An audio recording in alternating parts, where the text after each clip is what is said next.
ఉన్న బంగారాన్ని విడిపించి ఆ రోజు ఆన్లైన్ రేటుకే మేము కొంటాం. Sharma gold company. నమస్కారం, వెల్కమ్ టు సుమన్ టీవీ. నేను గీతాంజలి. ప్రస్తుతం మనతో పాటు ప్రముఖ ఆధ్యాత్మికవేత్త, ఋగ్వేద అధ్యాపకులు, హిందూ ధర్మక్షేత్రం వ్యవస్థాపకులు సంతోష్ కుమార్ ఘనపాటి గారు ఉన్నారు. వారితో మాట్లాడదాం. గురుగారు నమస్కారం అండి. నమస్కారం అమ్మా, మంగళం మహత్వం. గురుగారు, చాలా సందేహాలు నిత్య జీవితంలో ఎదుర్కొంటూ ఉంటాము. అదే సరైన వ్యక్తుల దగ్గర ఉంచితే మాకు సరైన సమాధానం వస్తుంది అనేది మా భావన. అందులో భాగంగా చాలా మంది కామెంట్స్ రూపంలో అడిగిన క్వశ్చన్స్ లో బ్రహ్మ ముహూర్తం గురించి ఎన్నిసార్లు అడిగినా కూడా ఒక కన్ఫ్యూజన్ అండి. బ్రహ్మ ముహూర్తం కరెక్ట్ గా అసలు ఏ సమయానికి? బ్రహ్మ ముహూర్తం ఒక మనిషి జీవితాన్ని నిజంగా మారుస్తుందా? ఆ సమయంలో లేస్తే ఖచ్చితంగా వాళ్ళ లైఫ్ లో ఒక చేంజ్ చూస్తామా అని చెప్పి కొంతమంది అడిగారు. ఇది నాకు స్వతహాగా అడగాలనిపించింది. ఎప్పుడండి కరెక్ట్ సమయం ఏది బ్రహ్మ ముహూర్తం అంటే? మొట్టమొదటండి, పురాణాలు అలాగే ఇతర స్మృతుల్లో ఎక్కడ చూసినా కూడా బ్రాహ్మీ ముహూర్తే ఉత్థాయ అని ఉంటుంది. బ్రాహ్మీ ముహూర్తంలో లేచి అని మొదలవుతుంది. నిత్య విధులు అని చెప్పాలంటే హిందువులకు అలాగే మొదలవుతుంది. సరే, పురాణాలు స్మృతుల్లో ధర్మశాస్త్రాల్లో చెప్పారు, బానే ఉంది. ఆయుర్వేదంలో కూడా ఎందుకు చెప్పారు? ఆయుర్వేదంలో కూడా బ్రాహ్మీ ముహూర్తంలో నిద్ర లేవాలి అనే మాట ఉంది. దీనికి కారణం ఏమిటి అని అంటే, బ్రాహ్మీ ముహూర్తం మీద కొన్ని పరిశోధనలు కూడా ఆధునిక కాలంలో జరిగాయి. మొదటగా బ్రాహ్మీ ముహూర్తం అంటే ఏంటో చూద్దాం. సూర్యోదయానికంటే 48 నిమిషాల ముందు కాలాన్ని బ్రాహ్మీ ముహూర్తం అంటారు అని కొంతమంది అంటారు. 48 నిమిషాల ముందు 48 నిమిషాల కాలం అని కూడా అంటారండి. నాకు తెలిసినంత వరకు బ్రాహ్మీ ముహూర్తం గురించి చెప్పాలి అని అంటే, సూర్యోదయం 6 గంటలకు అనుకోండి. ఉదాహరణకి 6 గంటలకు సూర్యోదయం అయినప్పుడు 48 నిమిషాల ముందు కాలము అని అంటే 5 నిమిషాల 12 సెకండ్ల నుండి 6 గంటల వరకు మీకు బ్రాహ్మీ ముహూర్తం అవ్వాలి. ఇదే బ్రాహ్మీ ముహూర్తం అని కొంతమంది అంటున్నారు. కొంతమంది అలా కాదండి, 48 నిమిషాల ముందు 48 నిమిషాలు అని అంటే కనుక అప్పుడు మనకేమవుతూ ఉన్నది, దాదాపుగా 4 గంటల 24 నిమిషాల ముందు నుండి 5 గంటల 12 నిమిషాల వరకు ఇది బ్రాహ్మీ ముహూర్తం అనేటటువంటిది కూడా ఉందండి. నా అభిప్రాయం కూడా అదే. ఎందుకంటే మరీ సూర్యోదయానికి ముందు బ్రాహ్మీ ముహూర్తము అని మనం చెప్పడం కాకుండా ఈ 2 కాలాల్లో కూడా శ్రేష్టమైనవే.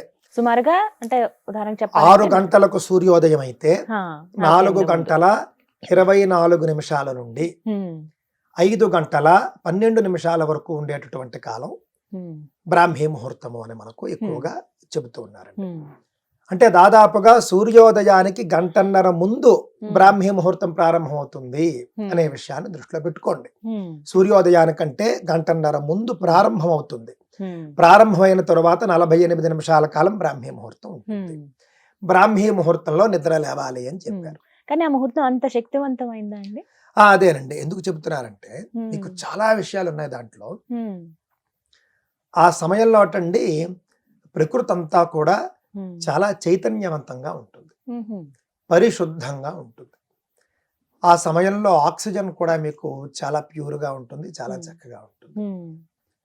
ఆశ్చర్యకరమైనటువంటి విషయం ఏంటంటే, ఎవరైనా కలియుగంలో బ్రాహ్మీ ముహూర్తంలో నిద్ర లేవడం అనేది కష్టం. అంటే కొంచెం సూర్యోదయానికి ముందే లేవడం అనేది కష్టం, కానీ ప్రయత్నించండి అని మనం చెబుతున్నాం. నాతో సహా అందరూ సాధన చేస్తాం, నాతో సహా అందరూ ప్రయత్నం చేస్తాం. ఎవరు అందులో సఫలమైతే వాళ్ళు గొప్పవాళ్ళు అవుతారు. చాలా సక్సెస్ఫుల్ పర్సన్స్ మనం చూస్తే వాళ్ళ యొక్క మొట్టమొదటి లైఫ్ స్టైల్లో ఉండే గొప్ప లక్షణం ఉదయాన్నే లేచిపోతారు బ్రాహ్మీ ముహూర్తంలో.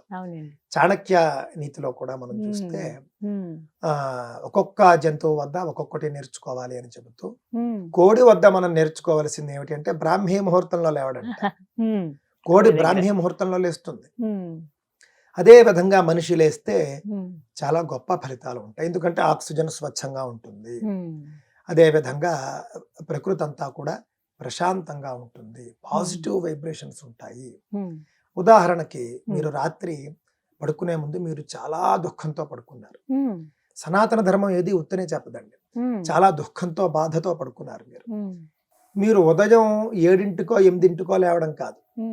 మీ కష్టం పోవాలంటే, మీ మానసిక స్థితి మారాలంటే మీరు ఒక్కసారి 4:30కి లేచి చూడండి. లేచి చూసి ఆ సమయంలో మీరు ఇంటి లోపల ఉండిపోవడం కాకుండా బయటికి రండి కొంచెం. ఎందుకంటేనండి ఎంత కాదన్నా కూడా కొంచెం మీరు బ్రాహ్మీ ముహూర్తం యొక్క పూర్తి ఫలితాన్ని మీరు అనుభవించాలంటే లేచిన వెంటనే లైట్లు వేసేయకూడదండి. విద్యుత్ కాంతితో కొంత ప్రభావం తగ్గుతుంది అని కొంతమంది చేసినటువంటి పరిశోధనలు చెబుతూ ఉన్నాయి. అందువల్ల మీ ఇంట్లో మీరు ఒక్కరే బ్రాహ్మీ ముహూర్తంలో లేస్తారనుకోండి, ఒక్క లైటు వేయకండి.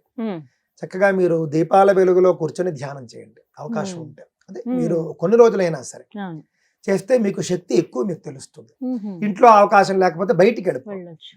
బయట చాలా మందికి అదే సందేహం, బ్రాహ్మీ ముహూర్తంలో లెగాలి అని అంటున్నారు కరెక్టే, లేచిన వెంటనే చేయాల్సిన పని ఏంటి అనేది ఒక ప్రశ్న. విద్యార్థులకు వేరే ఉంటుంది, పెళ్ళైన వాళ్ళకి వేరేగా ఉంటుంది. అంటే పెళ్ళైన వారికి వేరు, పెళ్లి కాని వారికి వేరు నియమాలు ఉంటాయి మన దాంట్లో. ఎలా వివరించండి. పెళ్లి కాని వారు లేచిన వెంటనే వాళ్ళు చదువుకోవాలి. అంటే పెళ్లి కాని వారు అంటే శాస్త్ర దృష్టిలో విద్యార్థులు అని. విద్య పూర్తయిన వెంటనే పెళ్ళైపోతుందనే అభిప్రాయం శాస్త్రానికి. కావున విద్యార్థులు ఏం చేయాలట, వాళ్లకు బ్రాహ్మీ ముహూర్తంలో లేచిన వెంటనే పళ్ళు తోమేసుకోవాలి, వాళ్ళు స్నానం చేసేయాలి అనే నియమాలు ఏం లేవు. వాళ్ళు లేచిన వెంటనే బ్రాహ్మీ ముహూర్తంలో 1 గంట వాళ్ళు చదువుకోవాలి. చదువుకుంటే చదువుకున్న తొందరగా ఎక్కుతుంది. నిద్రమొహంతో లేస్తామండి, మాకు నిద్రమత్తులో ఉంటుందంటే ఒక్కసారి కళ్ళు మొహం అంతా కూడా నీళ్లతో కడిగేసుకుని నోరు ఒక్కసారి కడిగేసుకుని వాళ్ళు చదవడానికి కూర్చోవాలి. బ్రాహ్మీ పత్రం అని ఉందండి, మనం సరస్వతి ఆకు అంటాం. సరస్వతి లేహ్యం అనే వీళ్ళు ఆయుర్వేద షాపుల్లో మనకు దొరుకుతుంది. సరే, లేహ్యం సంగతి పక్కన పెడితే సరస్వతి ఆకునే బ్రాహ్మీ పత్రం అంటారు. మీరు బ్రాహ్మీ పత్రాలు మనకి ఇప్పుడు దొరకడం కష్టంగా ఉందండి, కానీ తోటల్లో విరివిగా దొరికేవి. ఆ ఆకు చాలా చేదుగా ఉంటుందండి. ఒక్క ఆకు, అంతకుమించి ఎక్కువ తీసుకోకూడదు. ఒక్క ఆకు తీసుకుని అలాగ నోట్లో వేసేసుకోవడమే, పళ్ళు తోమకుండా నోరు కడుక్కుంటే చాలు. మీరు ఆకు నోట్లో వేసేసుకోవాలి. వేసేసుకుంటే బ్రెయిన్ కి చాలా అద్భుతంగా శక్తిని ఇస్తుంది ఆ యొక్క బ్రాహ్మీ పత్రము. బ్రాహ్మీ ముహూర్తంలో నిద్ర లేవడం, బ్రాహ్మీ పత్రాన్ని తినడం, బ్రాహ్మీని పూజించడం. బ్రాహ్మీ అంటే సరస్వతీదేవి. అప్పుడు ఆ సమయంలో పఠించవలసిన శ్లోకం గాని మంత్రం గాని అంటే పూజించడం అప్పుడు అక్కర్లేదు. పూజించడం స్నానం అది చేసిన తర్వాత చేయవచ్చు. విద్యార్థులు సరస్వతీ స్తవాన్ని చదవాలండి. యాజ్ఞవల్క్య కృత సరస్వతీ స్తవం. అది కొంచెం పెద్దగా ఉంటుంది, మాకంత సమయం లేదండి చదవలేము అంటే బ్రాహ్మీ 12 నామాని అన్నారు. అందరికీ దొరుకుతున్నాయి ఇప్పుడు. సరస్వతి 12 నామ స్తోత్రం అని ఉంటుంది. ఆ 12 నామాలు చదివితే చాలు. 12 సెకండ్లు పడుతుంది. సెకండ్కి ఒక నామం అంతే. సరస్వతి అంటే ఎంతసేపు పట్టిందండి? 1 సెకండ్, 2 సెకండ్లు వేసుకోండి. 24 సెకండ్లు, అర నిమిషంలో పూర్తవుతుంది. ఆ స్తోత్రం 3 సార్లు చేస్తే 1.5 నిమిషం. అది పెట్టుకోండి విద్యార్థులు. బ్రాహ్మీ పత్రాలు తినడం అలవాటు చేసుకోండి. ఎక్కువ తినకండి. ఎక్కువ తింటే పిచ్చి ఎక్కుతుందని కూడా చెబుతారు కొంతమంది. అందువల్ల ఎక్కువ తినకూడదు. ఎంత ఏదైనా ఔషధం అది, కొంతే తీసుకోవాలి. ఆ విధంగా బ్రాహ్మీ ముహూర్తంలో లేచి ముఖము నోరు కడుక్కుని సరస్వతి ఆకు తిని విద్యార్థులు చదువుకోవడానికి కూర్చోవాలి. పెళ్ళైనటువంటి గృహస్థులు ఏం చేయాలట, బ్రాహ్మీ ముహూర్తంలో మొట్టమొదట లేచిన వెంటనే దంతధావనం అంటే కాలకృత్యాలు తీర్చుకోవాలి. కొంచెం ముందు లేచి 4కే లేచి కాలకృత్యాలన్నీ తీర్చేసుకుని, అంటే బాత్రూమ్కి వెళ్ళి వచ్చి పళ్ళు తోముకొని స్నానానికంటే ముందు 5 నిమిషాలు కూర్చున్నట్టండి ఆ రోజు చేయవలసినటువంటి పనులన్నీ ఒక్కసారి ఆలోచించుకోవాలి. ఈ రోజు నేనేం చేయాలి, నా షెడ్యూల్ ఏమిటి వాళ్ళ, అంతేకాదండి ముందు రోజు చేసినటువంటి వాటిలో ముందు రోజు జరిగినటువంటి రోజు ఎలా గడిచిందో ఒక్కసారి గుర్తు తెచ్చుకుని అందులో తప్పొప్పులు ఒక్కసారి బేరీజ్ వేసుకోవాలట. నేను చేసిన తప్పులేమిటి, నేను చేసిన ఒప్పులేమిటి, తప్పుల్ని తగ్గించుకుని ఒప్పుల్ని అభివృద్ధి చేసుకుంటారు. ఈ యొక్క పరిశీలన ఏదైతే ఉందో దాన్ని అంటే ఒకసారి మళ్ళీ అంతా కూడా పునశ్చరణం అని చెప్పచ్చు. ఒక్కసారి మళ్ళీ అంతా కూడా మనం ఒక్కసారి ఆలోచించుకోవడం, ఇది బ్రాహ్మీ ముహూర్తంలో చేయాలి. ఎందుకంటే బ్రాహ్మీ ముహూర్తంలో సంపూర్ణంగా బుర్ర స్టాబిలైజ్డ్ గా పనిచేస్తుంది. మీకు ఓవరు అంటే భావోద్వేగాలు ఎలా ఉంటాయంటేనండి, మీ అందరికీ అనుభవంలో ఉంటుంది. మీరు నిద్ర మధ్యలో అర్ధరాత్రి 1 గంటకి మీకు తెలివి వచ్చింది అనుకోండి, మీ మనస్సు ఆందోళనకరంగా ఉంటుంది. మనస్సు అంత పాజిటివ్గా ఉండదు. కానీ మీకు అర్ధరాత్రి 1 గంటకి మీరు ఏదైనా మీ సమస్యల గురించి మీరు ఆలోచిస్తే మీరు బెదిరిపోతారు. ఆ సమయంలో మీకు ఇంత సమస్యలా కనిపిస్తుంది. అదే మీరు బ్రాహ్మీ ముహూర్తమైనా పగలైనా కూడా ఇంతేనా అనిపిస్తూ ఉంటుంది. అందుకే మానవుడు రాత్రిపూట పడుకోవాలి, పగలు పని చేయాలి అనే నియమం వచ్చిందండి. రాత్రిపూట పడుకోవాలి అని చెప్పినటువంటి ధర్మం కూడా మనదే. ఎన్నింటికి పడుకోవాలి, ఇప్పుడు లేవాలి అన్ని చెప్పారు కదండి. 8 గంటల నిద్ర కదండి. అందువల్ల తెల్లవారుజామున బ్రాహ్మీ ముహూర్తంలో గృహస్థు చేయవలసినటువంటి పనులు ఇవి. ముందు రోజు చేసుకున్నటువంటి తప్పులు ఒప్పులు అన్ని కూడా చూసుకోవడం, తప్పులు దిద్దుకోవడం, ఒప్పులు పెంచుకోవడం. అలాగే ఆ రోజు చేయవలసినటువంటి పనులన్నీ కూడా పూర్తిగా ఒక్కసారి షెడ్యూల్ చెక్ చేసుకోవడం. చివరగా నేను ధర్మ మార్గంలో వెళుతున్నానా, అధర్మ మార్గంలో వెళుతున్నానా? ధర్మం అంటే ఏం లేదండి, ధర్మం అంటే మంచి, అధర్మం అంటే చెడు.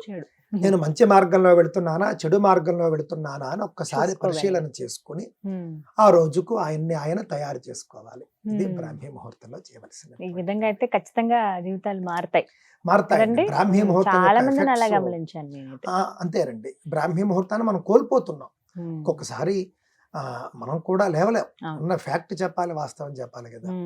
కానీ లేస్తే మాత్రం అందుకునేటటువంటి ఫలాలు, పైగా అండి 4:30కి మీరు లేస్తే ఒక 5 hours మీరు ముందు ఉంటారు. చాలా పనులు అయిపోతాయి. చాలా పనులు అవుతాయి ఉదయం లేస్తే. చాలా నేను కొంతమందిని గమనించానండి, వీడియోస్ ఇలా పెడుతుంటారు, రీల్స్ లో చూసినవే. పొద్దున్నే లేస్తున్నారు, లేవగానే చక్కగా మంచినీళ్ళు తాగటం, ఏమన్నా ఇంటి ముందు పెళ్ళైన వాళ్ళైతే ఇంటి పనులు ఏమైనా చేసుకోవటము, వెంటనే స్నానాలు అవి చేసేసి దీపారాధన చేసుకోవటము. అదే పెళ్లి కాని వాళ్ళైతే ఎక్కడికన్నా ఆలయానికి వెళ్ళి అక్కడ గోసేవ చేయడం ఆ సమయంలో. మళ్ళీ 6-7 వచ్చి టిఫిన్స్ అవి చేసేసుకుని మళ్ళీ కాలేజ్కో స్కూల్కో వెళ్ళిపోవటం. ఇవి నేను గమనించాను. చాలా అద్భుతమైనవి. బ్రాహ్మీ ముహూర్తం అది దేవ ముహూర్తం. బ్రహ్మాదయో దేవాహ అంటాం మనం. దేవతల్లో బ్రహ్మదేవుడే పెద్ద. దేవతల్లో అంటే మహావిష్ణువు, శివుడు వేరు. మళ్ళీ బ్రహ్మదేవుడు కంటే పై స్థాయిలో ఉంటారు వాళ్ళు. కావున బ్రహ్మాది దేవతలు, బ్రహ్మ కింద వీళ్ళంతా వస్తారు. బ్రహ్మ సంబంధి ముహూర్తం అని అర్థం. బ్రాహ్మీ ముహూర్తం అంటే బ్రహ్మ సంబంధమైన ముహూర్తం. బ్రహ్మ సంబంధమైన ముహూర్తం అంటే ఏమిటి? దేవ ముహూర్తం అని అర్థం. కావున దేవ ముహూర్తంలో మనం ఏం చేయాలి? ఒకటి చదువుకోవాలి, లేదా దేవతా సంబంధమైనటువంటి పూజలు అవి చేసుకోవాలి. అలాగే దాన్నే మనం సమయాన్ని పంచుకుని ఈ విధంగా పురస్చరణలు అవి కూడా చేసుకుని, పురస్చరణ అంటే అదే గతావలోకనం, సింహావలోకనం అన్నట్లుగా గతావలోకనం చేసుకోవాలి. గోసేవ, దేవతా వృక్షాల చుట్టూ ప్రదక్షిణలు చేయడం, గోవు చుట్టూ ప్రదక్షిణలు చేయడం, నదీ స్నానం చేయడం, ఇవన్నీ కూడా మనం బ్రాహ్మీ ముహూర్తంలో చేయాలి. చాలా చక్కగా వివరించారు గురుగారు. నమస్కారం అండి. మంగళం.